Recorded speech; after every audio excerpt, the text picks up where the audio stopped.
The CEO fired the single dad on a Monday morning, and by sunset, he was staring at the man's empty desk with tears in his eyes, unable to understand how someone he had dismissed so easily had been quietly holding the entire company together. What the CEO found beneath a worn photograph and an old coffee mug was not a resignation letter, not a complaint, and not revenge. It was something so deeply personal that it forced him to question every decision he had made about the man he had just thrown out of the building. Before we continue, if you believe in kindness, second chances, and the idea that one small act of compassion can change someone's life, please like this video, share it with someone who needs hope, and subscribe to **** spread kindness ***.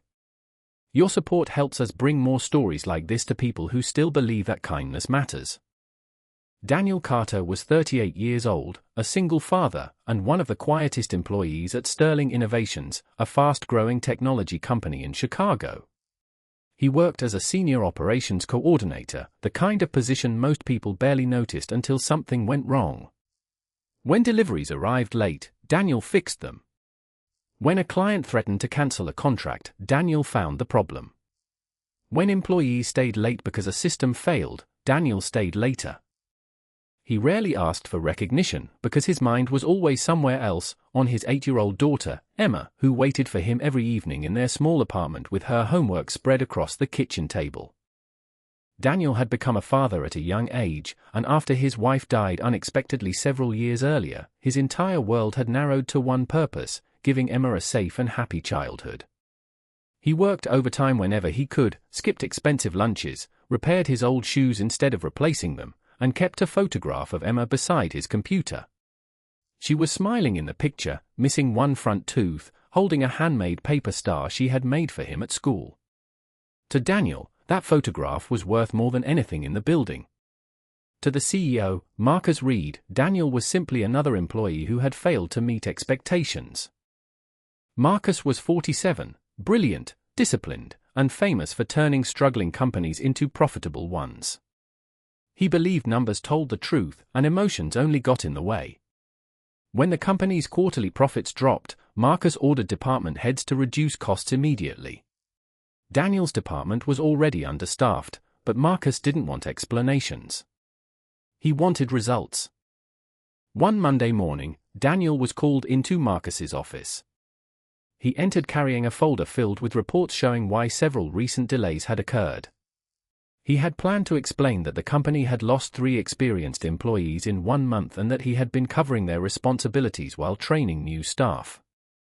He never got the chance. Marcus had already made his decision. Daniel was being terminated. The words landed harder than Daniel expected. He thought about the rent due in 4 days. He thought about Emma's school payment. He thought about the medicine she sometimes needed when her asthma became difficult. Most of all, he thought about the promise he had made to her the night before, that everything would be okay. Daniel didn't argue. He didn't insult Marcus. He simply collected his things. As he walked back to his desk, co-workers watched in uncomfortable silence. Some looked away because they didn't know what to say. Daniel packed his old laptop stand, a notebook, a photograph of Emma, and the small coffee mug she had painted for him years ago. But before leaving, he opened a drawer and paused. Inside was a plain envelope. He looked at it for several seconds. Then he placed it on Marcus's desk. He didn't explain what it was. He simply walked out. That evening, Daniel sat across from Emma at their kitchen table and smiled even though his chest felt painfully heavy. He told her he had lost his job. Emma stared at him for a moment before quietly asking whether they would have to leave their apartment. Daniel reached across the table, squeezed her hand, and promised her that he would find another job. The next morning, Marcus returned to his office expecting another ordinary day of meetings, numbers, and problems.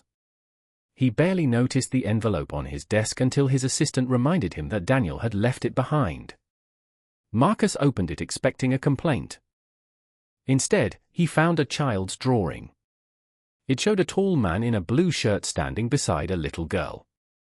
Above them were the words, "My dad saves everyone." Marcus stared at it. Underneath the drawing was a handwritten note from Emma. She had written that her father worked very hard and sometimes came home tired, but he always told her that good people should help others even when nobody notices. She wrote that she wanted to be like him when she grew up. Marcus read the note twice. Then he noticed another piece of paper beneath it. It was Daniel's handwritten list of employees whose jobs were in danger because of the company's cost-cutting plan. Next to each name, Daniel had written something personal. One employee had a newborn baby, another was caring for an elderly mother, another had recently escaped homelessness, and another was paying for a child's surgery. At the bottom of the page, Daniel had written a simple sentence: "If there is another way to save money, please find it before these people lose everything." Marcus froze. Daniel had known his own job was in danger, yet he had spent his final days trying to protect everyone else.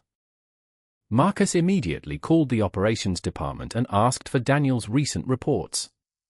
For the first time, he read them carefully. He discovered that Daniel had repeatedly warned management about outdated software, inefficient suppliers, and unnecessary contracts that were costing the company hundreds of thousands of dollars. He had even proposed solutions that could save far more money than the layoffs Marcus had ordered. Daniel hadn't failed the company. The company had failed to listen to him. Marcus sat alone in his office long after everyone else had gone home. He looked at Emma's drawing again. The little girl had drawn her father with a huge smile, even though she had no idea what had happened that morning. For the first time in years, Marcus realized that behind every employee number was a human being with someone waiting for them at home. The next morning, Marcus drove to Daniel's apartment himself. Daniel opened the door wearing an old gray sweatshirt. He looked exhausted. There was no anger in his face, only surprise. Marcus apologized. Not with a corporate speech. Not with excuses. He admitted that he had judged Daniel through spreadsheets and ignored the person behind them. He told him that his termination was being reversed, but that wasn't all. Marcus offered Daniel a new position as Director of Operations, with the authority to rebuild the department and implement the cost-saving plan he had originally proposed. Daniel stood silently, struggling to process what he was hearing. But then Marcus handed him something. It was Emma's drawing. Marcus told him that he wanted to return it because it belonged with the person who had inspired it. Daniel took the paper carefully. His eyes filled with tears. He didn't accept the promotion because of the money. He accepted it because he finally believed he could make the workplace better for people like himself, people who worked hard, went home tired, and still tried to give their families a reason to smile. Months later, Sterling Innovations became more profitable than it had ever been. The unnecessary contracts were eliminated, inefficient systems were replaced, and employees who had nearly lost their jobs were given new opportunities. Daniel became known not only as a talented leader but as the person who remembered birthdays, asked about sick parents, and never let an employee feel invisible. Marcus changed too. He still cared about numbers, but now he understood that numbers never told the whole story. One Friday afternoon, he walked past Daniel's office and saw Emma sitting beside her father, doing homework while Daniel finished a report. On the wall behind them was the same old photograph that had once sat beside Daniel's computer. Marcus smiled and kept walking. Because sometimes the person you are ready to throw away is the very person who was quietly saving you. If this story touched your heart, please take a moment to like the video, share it with someone who needs a second chance, and subscribe to **** spread kindness ***. Every interaction helps these stories reach someone who may need their message today. And before you leave, I have one special request, ***, comment everyone deserves a second chance if you believe people should be judged by their character, not by their circumstances. ***. Daniel once walked out of that office believing he had lost everything. But sometimes losing one door is exactly what makes another door open. His kindness had survived rejection, his love for his daughter had survived fear, and his quiet integrity had finally become impossible to ignore. Because in the end, Daniel didn't prove his worth by demanding respect.